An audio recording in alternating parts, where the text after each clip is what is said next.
Hello there, welcome to this edition of Global Business Africa. In the course of the hour, we'll run through all the business news stories you need to know about from right across the continent.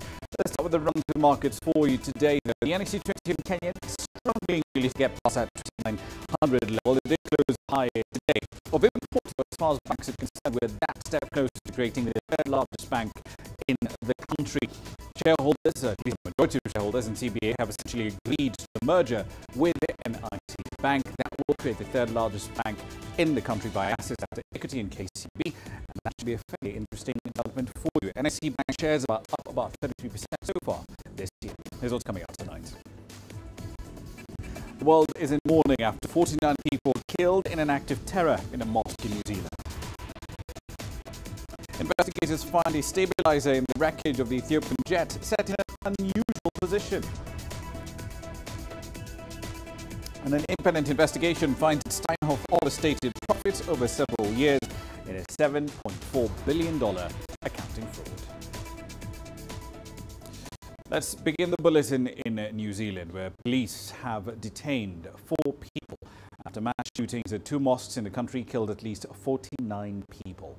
Dozens of others, including young children, are currently being treated for gunshot wounds. 20 of them are seriously injured. 3 men and 1 woman are in custody. 1 man will appear in a city court on Saturday. Police say they were able to secure explosive devices that had been strapped to vehicles. In the meantime, leaders from around the world have expressed their solidarity and have sent their condolences to the victims and their families. New Zealand's Prime Minister Jacinda Ardern said many of those affected were likely migrants, and she described the shooting as a terror attack. A gunman published a statement denouncing immigrants and broadcast live footage of the rampage on social media as he opened fire on worshippers. Here's Owen Poland with the details. The drama unfolded in downtown Christchurch on Friday afternoon when a gunman wearing military-style clothing entered 2 mosques and started shooting at worshippers in what was soon to become New Zealand's biggest mass murder. So he was changing his gun, and then he went again inside, and where the people were visible in the road on the street, he just shot all the people, those were inside outside of the mosque. Lots of people were sitting in the floor. The gun was around the door. I ran behind the mosque, and I sitting behind the container. I rang to the police. People running away from the mosques were also shot, and the police say there were many acts of bravery as bystanders rushed to help the wounded. I want to start by saying that we are currently dealing with an unprecedented situation in New Zealand. It's very grave, it's very serious. We have dealt with an active shooter situation. We have multiple fatalities. At this point, I can't say how many, but it is significant. The central city, including public buildings and schools, was immediately locked down as armed police patrolled the area and dozens of casualties were rushed to Christchurch Hospital. A shocked Prime Minister described the shooting as an act of terrorism and that the shooter had no place in New Zealand. This is one of New Zealand's darkest days. Clearly, what has happened here is an extraordinary and unprecedented act of violence. The shooter wore a helmet camera which live streamed the attack for around 17 minutes. And when he tried to escape in a vehicle, it was run off the road by police, who arrested a 28-year-old man who has been described by unconfirmed sources as a white supremacist who came from Australia, where its Prime Minister was quick to condemn the attack.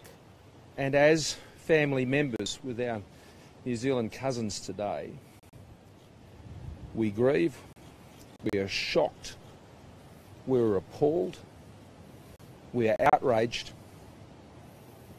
and we stand here and condemn absolutely the attack that occurred today by an extremist, right-wing, violent terrorist that has taken the lives, stolen the lives, in a vicious, murderous attack that has claimed so many New Zealanders.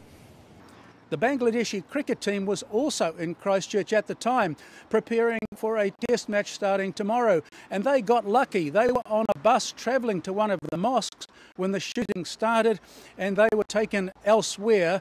However, the test match tomorrow has now been cancelled.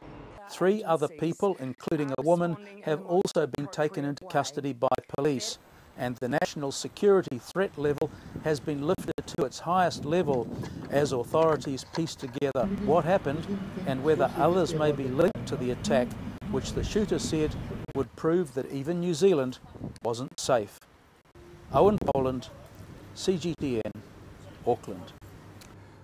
Investigators in France are examining the black boxes of a Boeing 737 MAX that crashed in Ethiopia. According to sources that spoke to Reuters, investigators have found that a piece of the stabilizer in the wreckage of the jet was set in what they described as an unusual position, similar to that in the Lion Air Flight 610 that essentially plunged into the Java Sea in Indonesia. Now, the stabilizer on the tail section pitches the nose effectively up or down. Now, as investigations do continue, regulators around the world have grounded the 737 MAX. Boeing has stopped deliveries of several thousand planes that are on order, over 4,500, and for a model that's intended to be the future industry workhorse. This move, remember, has wiped out more than $26 billion of the US plane maker's share price.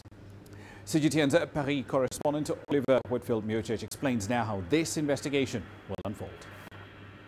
The French BEA Aviation Safety Bureau has tweeted a picture of one of the black box flight recorders from Ethiopian Airlines Flight 302. You can tell just by looking at the twisted metal that this was a heavy crash landing. And while the device looks damaged, the area which houses the memory cards is pretty much intact. A spokesman has told me that the data from the recorders could be retrieved within the next few days, but cannot be certain. It took a team from BEA 2 years to extract recordings from the black boxes from another Ethiopian Airlines crash in 2010. We can't be sure how long this investigation will take, but the laboratory in Paris is regarded as one of the best in the world, and it'll try to do it as quickly as possible. Now, even though France is involved in trying to analyse the contents of the black boxes, it is Ethiopia's Accident Investigation Bureau which is in overall control. Rules set out by the International Civil Aviation Organization, which is a UN agency, dictate that the country where the crash occurred must carry out the investigation. But Ethiopia does not have the equipment needed to analyse the black boxes, so it has to look abroad for expertise. The rules also state that agencies from the nation which made the plane should also play a part, which is why Boeing, the NTSB and the FAA are all also involved. Oliver Whitfield-Muirchurch, CGTN, Paris. The World Bank and the African Development Bank will commit more than $47 billion in lending by 2025 to help African countries deal with the effects of climate change. The banks made that announcement on the sidelines of a United Nations Environment gathering in the Kenyan capital, Nairobi. AFDB said the funds would be used to increase investments in renewable energy, and that covers everything like solar power plants to wind power plants as well. Many countries on the continent, especially those along the coast, are the most vulnerable to the effects of climate change, like rising sea levels or coral reef deterioration. Others are more prone, however, to more frequent droughts, desertification and floods, and others a combination of the two. The World Bank said that some of the beneficiaries for its funding would include projects in Ethiopia, Rwanda and Kenya. So what we've got to do is recognize we have potentials in this area. But I'm yet to see a market in the world for potential. Nobody eats them, right? You've got to turn that into energy. And that's why every investment that we are making is how to help Africa to unlock its potential in terms of solar power. And we've done that with Morocco. They have the largest solar power plant in the world, the New Uzizati. With wind, we've invested as African Development Bank here in Lake Turkana project, which is 310 megawatts, which is the largest wind power plant in Africa. But also with geothermal, we're investing a lot in geothermal here in the Rift Valley here in Kenya, in Rwanda. We have one also with DRC, Ruzizi, and also in Burundi. Well, in South Africa, an independent report done by PricewaterhouseCoopers on Steinhoff has found that the retailer overstated profits over several years in a $7.4 billion accounting fraud. Now, the scandal involved a small group of top executives and outsiders as well. Steinhoff first disclosed the massive hole in his accounts in December 2017. These incidents took place between 2009 and 2017. Now, PwC's findings are the product of a wide-ranging review that has taken all of 14 months now.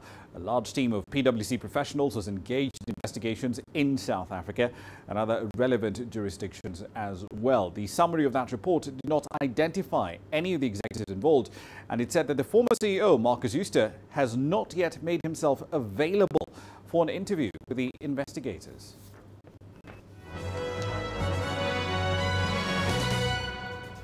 All right, then let's jump into some corporate headlines in summary here for you. Still in South Africa, the Labour Court over there has rejected a request by the Association of Mine Workers and the Construction Union to hold an industry-wide strike covering the platinum and gold sectors.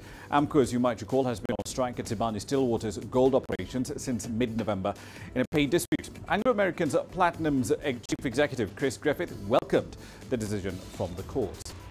Elsewhere, Botswana's Debswana diamond mining aims to keep production at around 24 million carats this year. The mining company lifted diamond output by 6% to a 4-year high of 24.1 million carats last year. That was supported by strong demand from the United States, India and China. Kenya's Commercial Bank of Africa says its shareholders have accepted a share swap with NIC Group, effectively paving the way for this merger to be concluded. The two banks first announced plans to merge back in January. Under the terms of this merger, current NIC Group shareholders will get 47% of the merged entity. CBA will get 53%.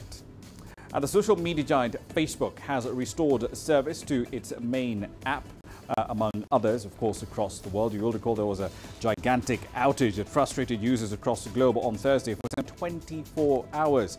Internet outage trackers showed affected users remotely from Europe, Japan, North and South America. The company also said it's considering whether to refund advertisers for lost exposure due to these problems.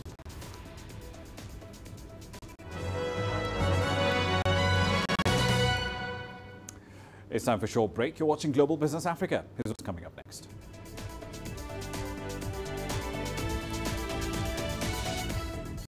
A court in Kenya has declared the law capping interest rates as unconstitutional. But what does it mean for you? And we'll be looking at the tech trends you should expect across the continent in 2019. All that and more coming up shortly. The economy as we know it is about to change.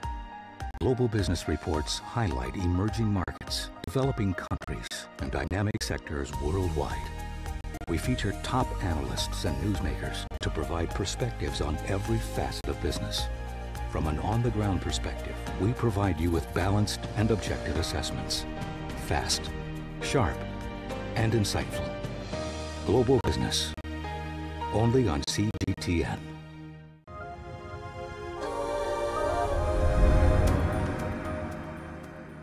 Welcome back to the program. French firms have signed deals worth over $2.2 billion during the visit by the French President Emmanuel Macron to the East African nation. This is the first visit ever by a French head of state to Kenya. With the details, here's CGTN's Rama Nyang.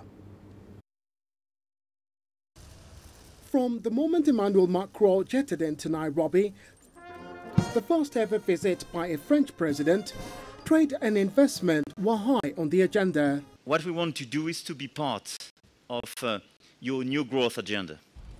Barely an hour into his visit, Macron and his host, Kenya's President Uhuru Kenyatta, had unveiled the Peugeot 308 assembled in Kenya, with the further two models set to join production later this year, with this pledge from the Kenyan president.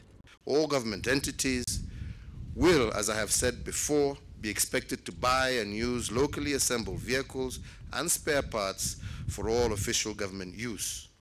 Experts say that directive by the Kenyan president is instrumental to Peugeot's long-term strategy in Kenya. The government wants to encourage industrialization. This is an easy win. You're seeing a lot of these car makers spread out across sub-Saharan Africa. So I think for them, for the government, you know, President Kenyatta, I saw in a tweet, was calling it a Kenyan vehicle. So you could see what's going on here.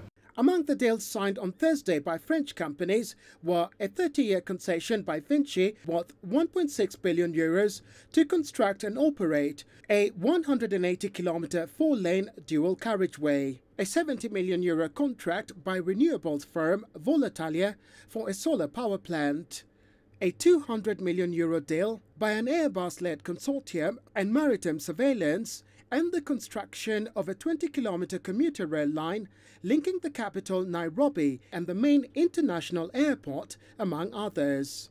President Macron is speaking to a number of different things here.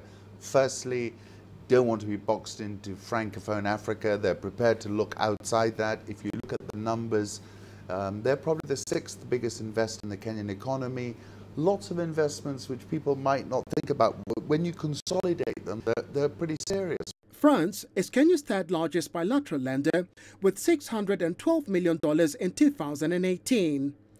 Bilateral trade between France and Kenya in 2018 stood at $239 million. The two countries also cooperate on security matters and intelligence sharing, and the French president says he wants to strengthen diplomatic ties between the two countries, something Mr. Kenyatta would like to see sooner rather than later. Bobat Nagila, CGTN, Nairobi, Kenya. All right then, so there was interesting developments in the courts barely 24 hours ago. For some commercial banks at least, they might be all smiles. That's because the country's High Court declared the Banking Amendment Act of 2016, effectively the rate cap law, as being unconstitutional. Now, the ruling basically challenged the section of the Banking Act that was introduced about 3 years ago now, which capped interest rates at 4 percentage points above the central bank's benchmark rate. However, the court has delayed its implementation of its ruling for 12 months. It's basically saying, look, the existing commitments between banks and the clients and a whole lot of other complicated matters that we need to take into account and fix before this judgment can take effect. The Central Bank of Kenya is now expected to review the ruling before issuing a comprehensive statement later on. Right then, so where exactly does this leave you? George Bodo is a banking analyst, is covering institutions in East Africa and beyond, who joins me now in studio at the moment. Thanks for coming. Welcome. So what are your initial impressions of this? I think that it's not a final decision. It's in my view, it's a more legal discussion than financial. And I say legal for two reasons. One is that it's still open for a review, an appeal. There's still a window for an appeal. It's definitely not a done deal. It's not a done deal, in which case someone is likely go to the judge and seek a stay of execution of those orders. And the second issue is that I think I see a standoff between parliament and judiciary. And for lack of a better word, these two institutions hate each other. Right. And there's a precedence. I think previously parliament has failed to act on orders from the judiciary. But just before we get to that bit, there was something interesting about the ruling where the judge basically argued that the petitioner had failed to demonstrate that the capping of rates was in some way an interference with monetary policy. Now, that goes against everything we know about economics. Yeah, absolutely. I mean, what did you make of that? I think that if the rate cap as it is has emasculated monetary policy, there's no doubt about that. And into the mix, add a very aggressive fiscal position. Right. In short, enormous deficits. That's what he's talking about. and actually, for me, my own view is that the fiscal side has actually taken away the effectiveness of the rate caps, because if you're talking about the government borrowing in local currency terms at about 13%, I think for commercial banks, it's a no-brainer. So the fiscal side has a huge role and has to take part of the blame. Indeed. So the court also struck down, and this really was my favorite part, sections 33(1) and 2, and they argued that they were, in their words, vague, imprecise, ambiguous, indefinite. And that loops back to an argument I remember us having back in 2016, because the way the law was written, it wasn't clear exactly how they were defining what the rate cap was, because it could be CBR plus 400 basis points, or, again, mathematically, 4% of CBR loaded on top of CBR. And that sort of ambiguity just didn't help. No, I think the law says that it's 400 basis points above the base rate as set by the Central Bank of Kenya. And at the time, remember, there was also KBR, so it wasn't clear what the base rate was. Yeah, but remember, Central Bank is sit at the base of money. And it has, that means all rates of the central bank are based. Now, one of the leading base rate is the monetary policy rate. What is the monetary policy rate? It's the rate at which central bank lends to banks. It's a base rate.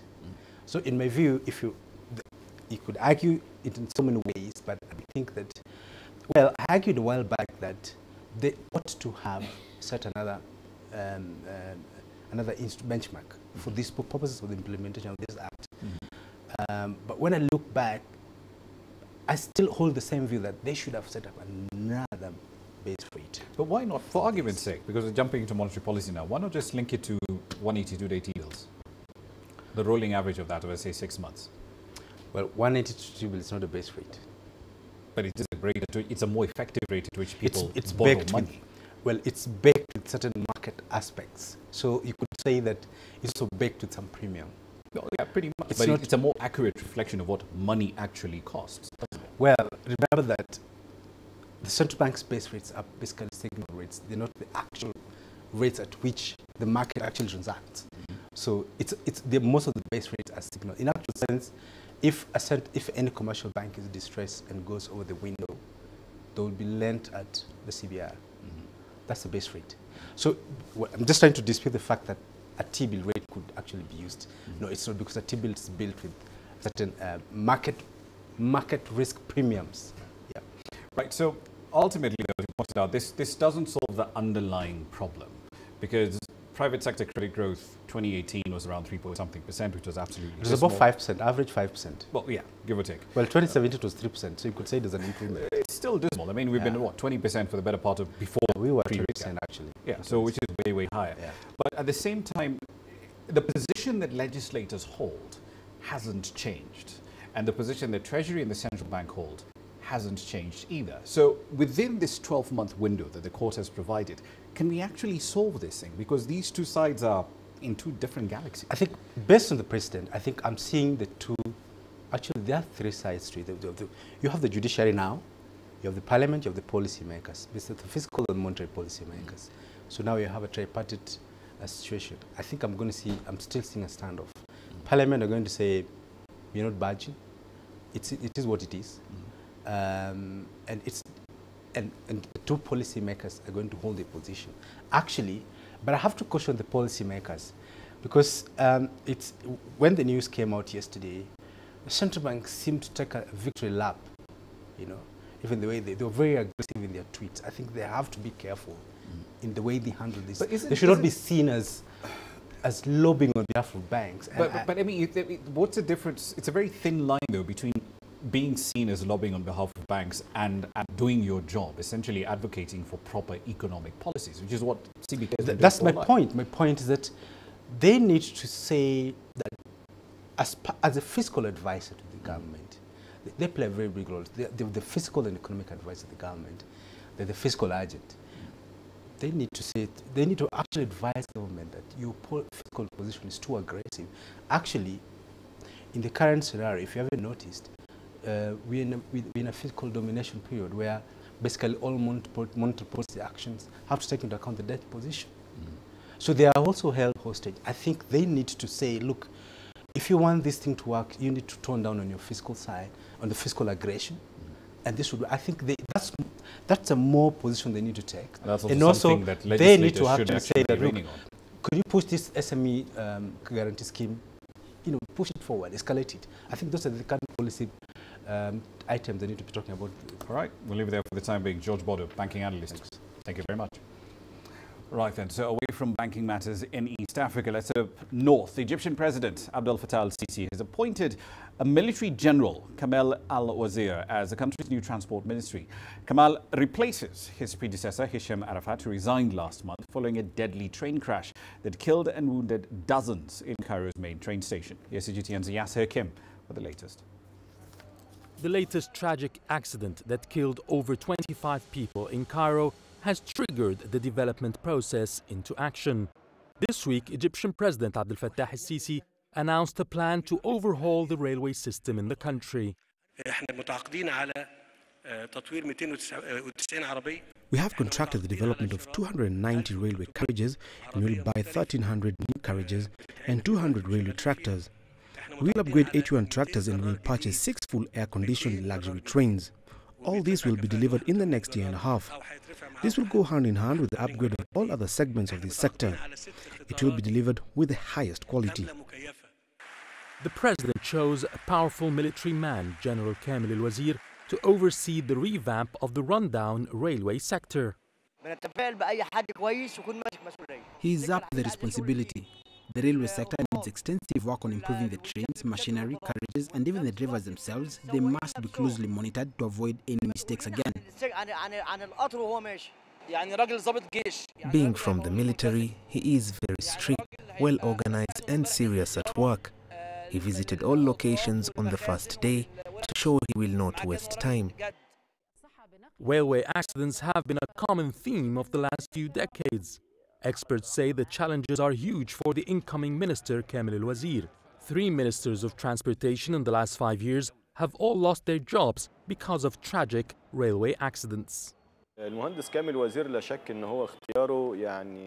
Kamil El-Wazir has a long and successful history in managing construction and infrastructure projects. The basic problem with the railway sector is with management and bureaucracy. He must develop the administrative and management system to adopt the principle of punishment and reward, and also to fight corruption. I believe the private sector should also be given licenses to operate railways, as this will create competition and in turn will improve quality. The president has also set a target to link the railway system with Sudan and all the way to Ethiopia. A delegation has traveled to Sudan to study the first phase of the project. The railway line will begin from the High Dam, which will be the last stop for Egyptian trains. From there, it will go along the Nasser Lake and Halfa Valley to reach a railway station inside Sudan called Abu Hamad. The distance is about 600 kilometers. The Egyptian president announced a 2-year deadline for the upgraded railway system to be ready, and he set a budget of $15 billion for the project. Yes, Hakim for CGTN, Cairo. Deloitte has released its 2019 Tech Trends report. It details how companies can harness the rapid speed of change in tech and how we use it in order to get themselves digitally ready. According to the authors of the report, tech is now right at the heart of business strategy. Here's CGTN's Angela Kupler with more. Connectivity is a really important one. A survey indicated 8 trends, 6 of which were key. Artificial intelligence was at the top of that list. AI-fueled organizations is a major trend, although they may be not at the right level of maturity to adopt that. There is transitioning to that, so that's the first one. No ops in a serverless world is another major trend that was identified, and how do they transition? There's a common misconception that businesses can simply bolt on technology and make their businesses more responsive. You do not take an IT strategy and digitize. You take a business strategy. So organizations, because what you need to do is how do you use technology and innovation to grow and transform an organization. So it's not about moving from automation, it's about digital transformation, using exponential technologies to grow and transform. While businesses might be gearing up and adapting to change, the South African education system is lagging behind. The results are not very positive for us right now, not just in terms of the pass rates that we're seeing, but simply in what the education system is trying to achieve. I think the form of intelligence that we are preparing young people for in terms of being able to memorize and do some calculations in a world where information is out there and where different skills are needed is going to fall quite short. On the business front, it's not an all-or-nothing approach, so the education system has time to catch up. The thing is, you don't need to digitize your entire organization to become a digital organization. You need to understand where your pain points are, where your key challenges are, and how do you take that and transform it from the way it's operating now to a new way of doing things. But at the same time, you've got to make sure that with digital transformation and digital revolution comes the future of work. While the report highlighted several key trends, one stood out for Rabana from a developmental and entrepreneurial point of view. It's really about connectivity that is pervasive and touches all people in South Africa. And when we talk about the fourth industrial revolution, there's still a big difference between the have and the have-nots, and we're going to create a huge dichotomy in the economy again if we do not close that gap. For everyone to become a micro-entrepreneur, to become a participant in this digital economy, they have to have a supercomputer in their hand that is connected, and it has to be affordable. While the fourth industrial revolution is upon us, the education system hasn't quite caught up yet, and that's the challenge facing businesses. I'm Angelo Coppola for CGTN in Johannesburg, South Africa. You're watching Global Business Africa. It's time for another break. Here's what's coming up next.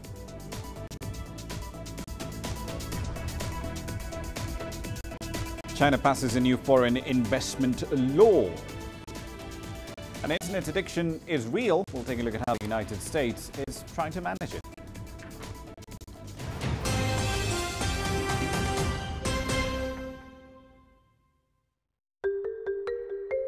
How will your world change today? What happens here? What happens there? Or what you make happen for yourself? If it matters to you, it matters to us too. Your stories are these stories that need to be told. Africa Live. Find your voice.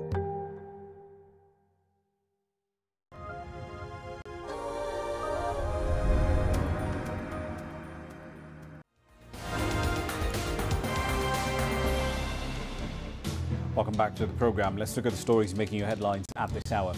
Police have detained 4 people after mass shootings in an act of terror committed at 2 mosques in New Zealand, in which 49 people were killed. Dozens of others, including young children, are being treated for gunshot wounds. 20 of them are seriously injured. 3 men and 1 woman are in custody. 1 man will appear to City Court on Saturday. Police say they were able to secure and defuse explosive devices that were strapped to vehicles. Also, the death toll from Wednesday's building collapse in Nigeria's commercial capital of Lagos has gone up to 20. According to the State Health Commissioner, 45 others survived this horrific ordeal. Several people are receiving treatment in various hospitals as the country does mourn. Concerns have emerged that other buildings may collapse within that general area. In South Africa, thousands of school children joined others from around the world to take part in the School Strike for Climate Change. It's a youth-led global movement that aims to bring about radical action in order to tackle climate change. And the Ebola outbreak in the DRC is now concentrated into areas, and it could be stopped by September. As according to the World Health Organization, the outbreak has been contained in 11 out of the 28 communities in which it was present. That's a run through your headlines.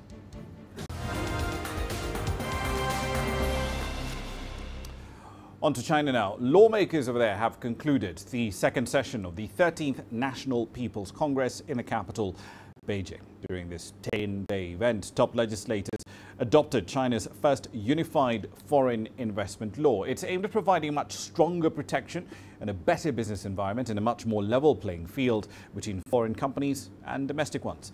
CGTN's Tangbo has the details. After days of deliberation, nearly 3,000 top legislators finally voted and approved the foreign investment law. It has attracted a plethora of international attention as it gives foreign investors unprecedented access to the Chinese market as the nation's journey of opening up continues. The new investment law examined and passed in the session is a basic law that promotes high-level opening up in the new era. We should study it thoroughly, implement it comprehensively, and push forward high-quality economic development through high-level opening up. However, difficulties remain. China's economic growth last year came in at 6.6%, the slowest pace since 1990. To manage the slowdown, the government work report approved at the closing meeting lowered the growth target between 6% and 6.5%. The reduced growth target is still high among major world economies, and it's suitable for China as well. It will help boost higher quality development and increase Chinese people's income. Another key measure in the government work report is tax cuts worth 2 trillion yuan, about $290 billion for private enterprises. This aims to help sustain their growth. The tax cuts target manufacturers, small and micro-sized enterprises, and working class. Such amount of tax cut is unprecedented in past few decades. The pursuit of higher quality development is also what the government work report calls for in handling China's slowing economy and uncertainties over the world. Many NPC deputies believe innovation is the key. Greek Group still had 33% of growth rate last year when China's economic growth was slowing down. The key for the success was that we stuck to the road of independent innovation and self-reliance. The foreign investment law will help China better integrate into the world economy as it improves the nation's business environment. But what will come along is easier exposure to the uncertainties of the world economic landscape. Therefore, higher quality development becomes crucial, and what really stands out is the innovation capability that will determine how far China can really proceed. Tambo, CGTN, Beijing. The new foreign investment law is expected to level the playing field for overseas investors. From Shanghai, CGTN's Han Peng spoke to some of China's high-profile foreign companies to get their views on this new law. The highly anticipated foreign investment law has become a reality.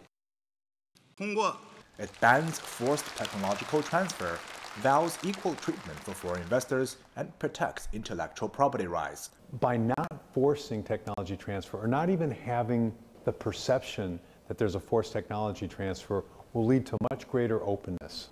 And once that's understood, and once companies become more comfortable with that, it will really lead to a wave of investment. Some say China rushed the passing of the law due to the pressure from the ongoing trade negotiations with the United States. But Beijing insists that it's simply another chapter in China's opening up. Lawmakers started drafting the law years before U.S. President Donald Trump took office.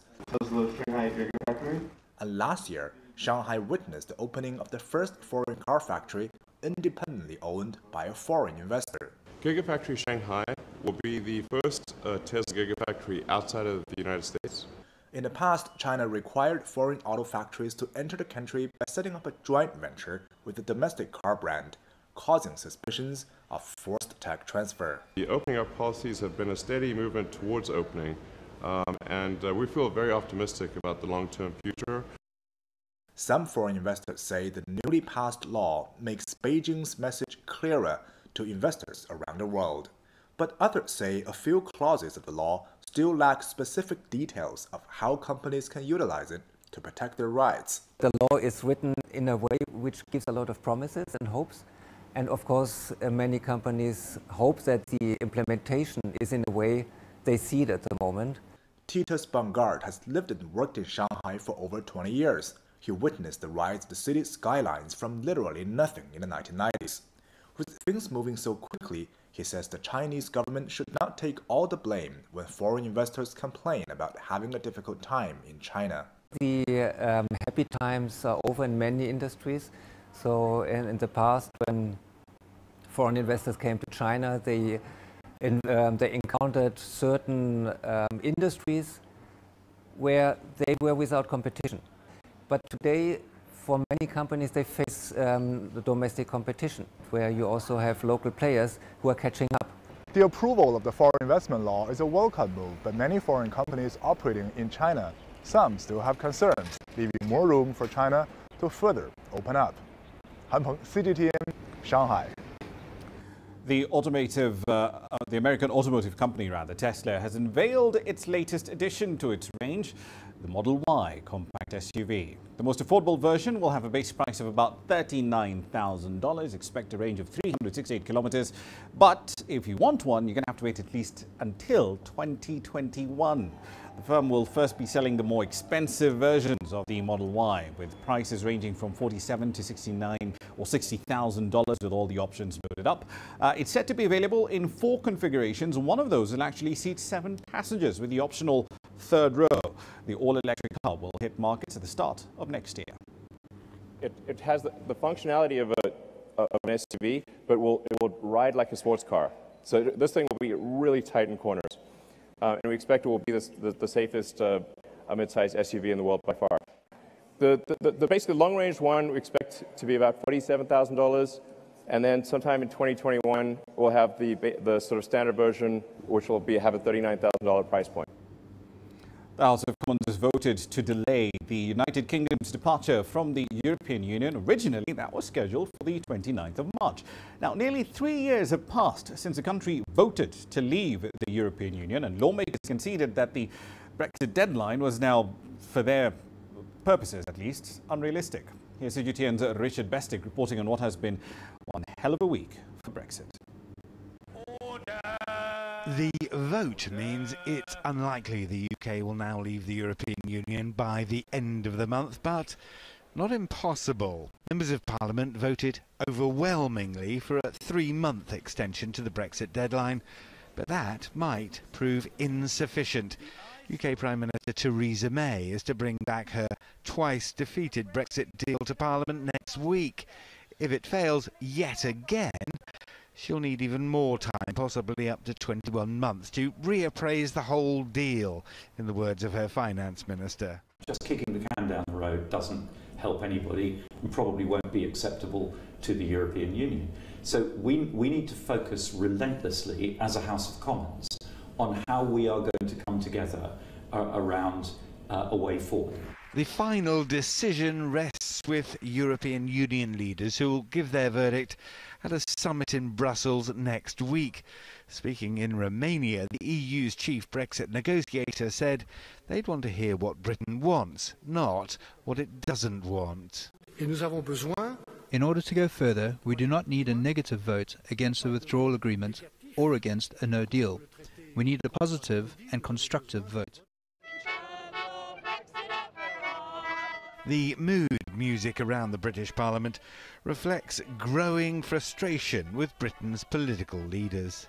The path ahead isn't yet entirely clear. However, the response of most people to extending Brexit really depends on how you view the entire project. Many weary and disillusioned after years of Brexit's back and forth. I feel betrayed. I feel angry. I feel as if democracy is worth nothing. Because I don't want to leave, I think I'll grab at straws like a delay. I feel ignored, I feel belittled, I feel as if I'm being stamped on. Theresa May's Brexit deal back in Parliament next week will determine the possible way ahead. Richard Bestick, CGTN, London.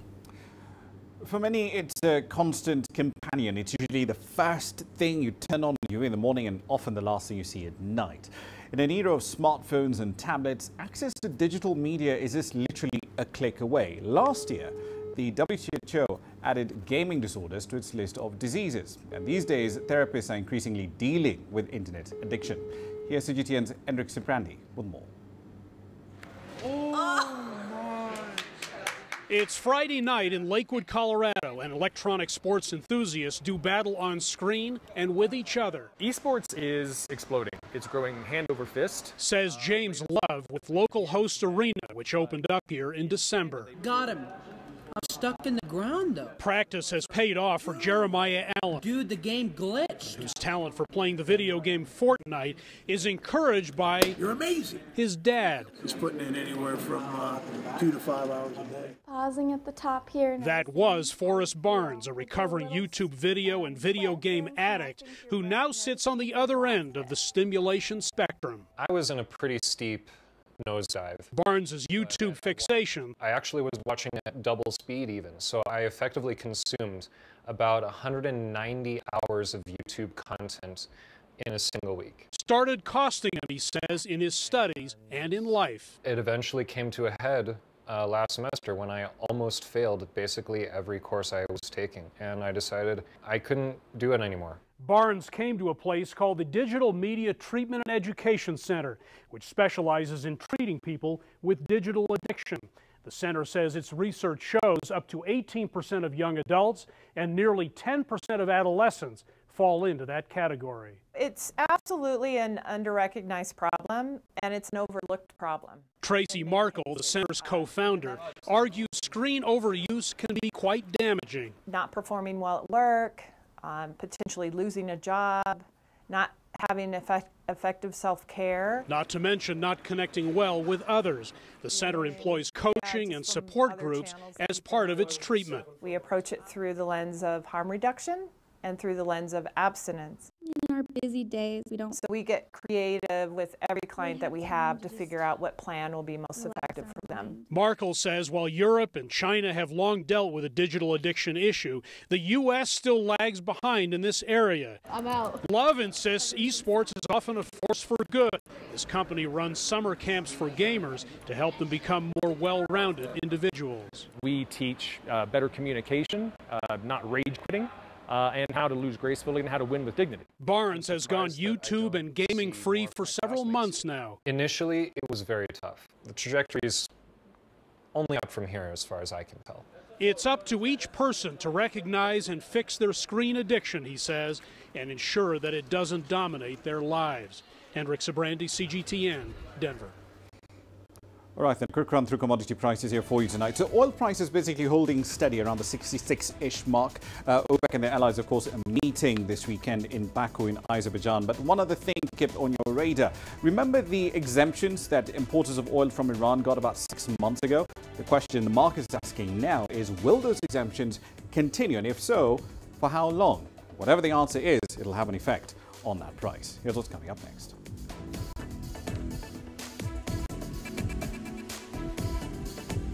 We'll introduce you to a Burkinabe entrepreneur who's causing quite the stir with digital embroidery. You don't find the stories of North Africa like sitting on the sidelines.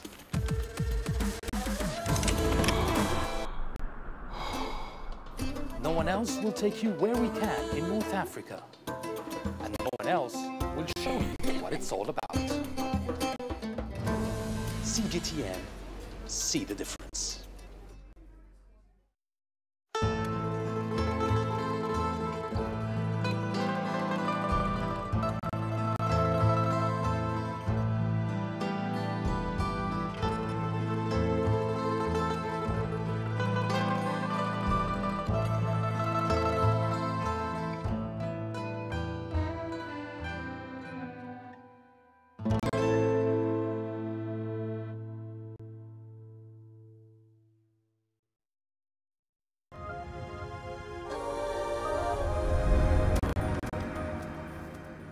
Welcome back to the program. The African Tourism Development Organization has been set up in the Egyptian capital, Cairo.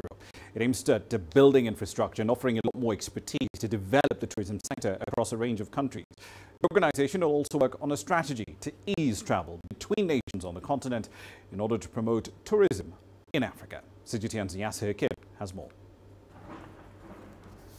African tourism is on the rise, but not yet to the levels seen in Europe or Asia.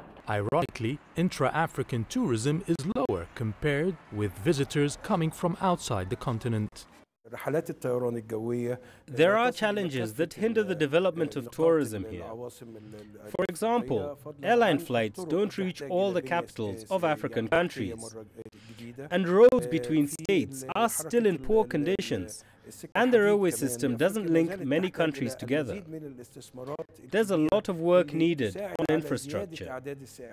This is one of the vital reasons for having a continental organization to tackle these issues. From this concept came the idea of establishing the African Tourism Organization. It's an entity that will study the challenges facing African tourism and form a strategy to help African countries attract more visitors from within the continent.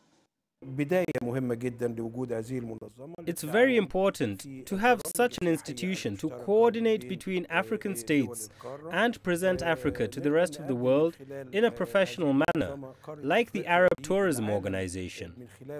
It will tap investment opportunities between African countries and lead efforts to attract investments in tourism companies, travel agencies, and constructing hotels. It can also help create programs for tourists to visit several African countries in every trip. Making use of the strong infrastructure and experience in Egypt, the institution will also be providing training courses to upgrade the skills of tourism workers and executives from different African countries. The aim is to make Africa an attractive and lucrative destination for foreign visitors and become a strong competitor in the international market. The board of directors and structure of the organization have not been formed yet. At Cairo, being the chair of the African Union at the moment, has been chosen as the host of the headquarters of this organization. Yes, Hakim for CGTN, Cairo. On to South Africa now. Big food retailers over there are getting a lot more involved in developing young farmers. Woolworths, for instance, has been running programs designed to empower farmers, small-scale farmers, to become suppliers. Pick n Pay recently announced that it would dedicate shop space to produce from small businesses too. ShopRite has been running projects to educate and upskill local farmers and businesses too. In the last year alone, the ShopRite group expanded the number of SMEs in its network by over 200%. CGTN's Sumitra Naidu now visiting a coriander farmer in the Western Cape. This is Philippi in the Western Cape province of South Africa. There's dozens of small farmers here. 80% of all their produce goes to the city. Back in the days, this was all sand dunes. And then the government at that time brought in some German families to stabilize these dunes. And whilst they were busy doing that, they decided to plant veggies. The soil, you will see, is very sandy. So it's not easy to plant in a sandy. Fortunately, this area is situated onto an aquifer. Wadia Yapi and her husband Ahmed started farming in 2003 to cater for their family's needs. But Yapi soon realized she could turn her subsistence farming into a business opportunity. Just started with dania for the house and a few chickens for the just to lay eggs for the kitchen. And then I started selling the dania to butchers and supermarkets, and that's how we started producing dania and went bigger and bigger. We have grown our SME business participation over the last year by 225%. So it's by no means just something that we discuss ad hoc. How we help people from financing them, but most important, we create the market. It takes about 4 weeks to get a full bunch of coriander ready. Wadia has grown her relationship with ShopRite over the last 10-12 years. She now supplies them with 1,000 bunches of coriander a day. Yapi is now one of ShopRite's biggest suppliers of coriander in the Western Cape. It's not easy to supply a big retailer. There's a list of regulations and health standards to meet. Even delivery can be difficult if you don't have fridges. ShopRite not only helped mentor Yapi as a supplier, but she also now has the skills and knowledge to do business anywhere. It was very difficult because, like I said, you work with nature. It's unpredictable conditions, so it is a bit challenging. Yes. Businesses are used to or they like to stay with their suppliers. So it is difficult to get your foot in and to start supplying a business. The Yapi farm also grows basil, rocket and supplies ShopRite with chicken eggs. But dry weather conditions and water scarcity restricts Wadia from growing other vegetables. Sumitra Naidu, CGTN, Cape Town, South Africa. Over in Burkina Faso, a young woman entrepreneur is trying to establish a digital embroidery structure which is virtually non-existent in the West African nation. Well, the report on her efforts, here's CGTN's Ted Wangari.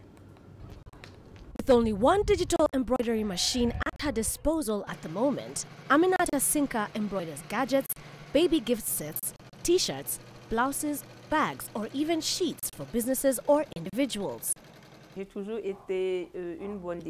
I've loved drawing since I was a little girl. Today, most of my creations come from my imagination.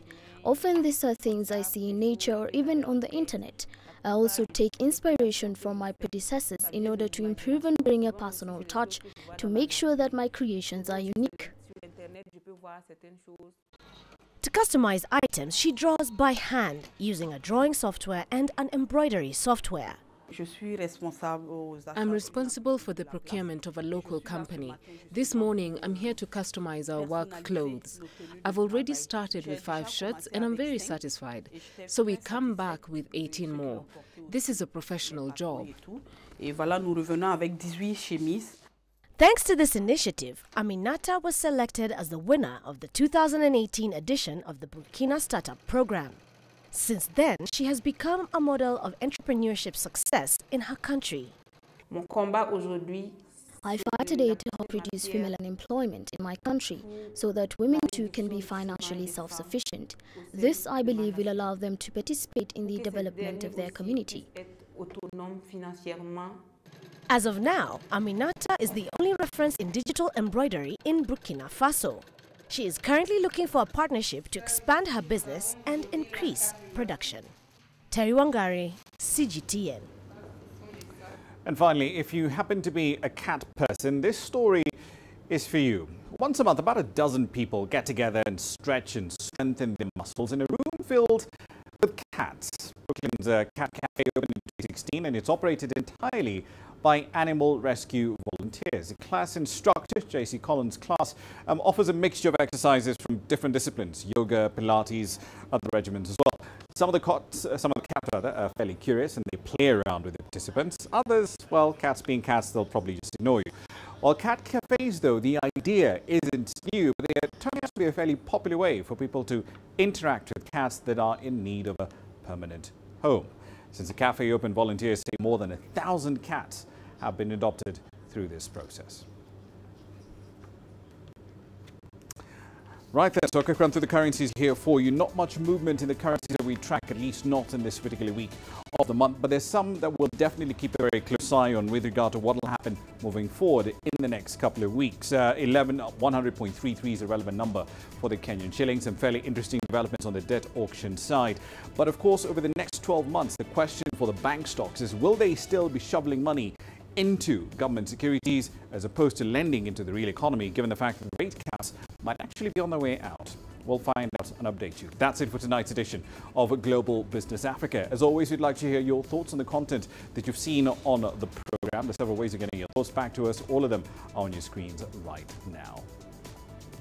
I'm Rama Nyang in the Kenyan capital, Nairobi. Thank you for your company in the last hour. The World Today is up next from Washington, D.C.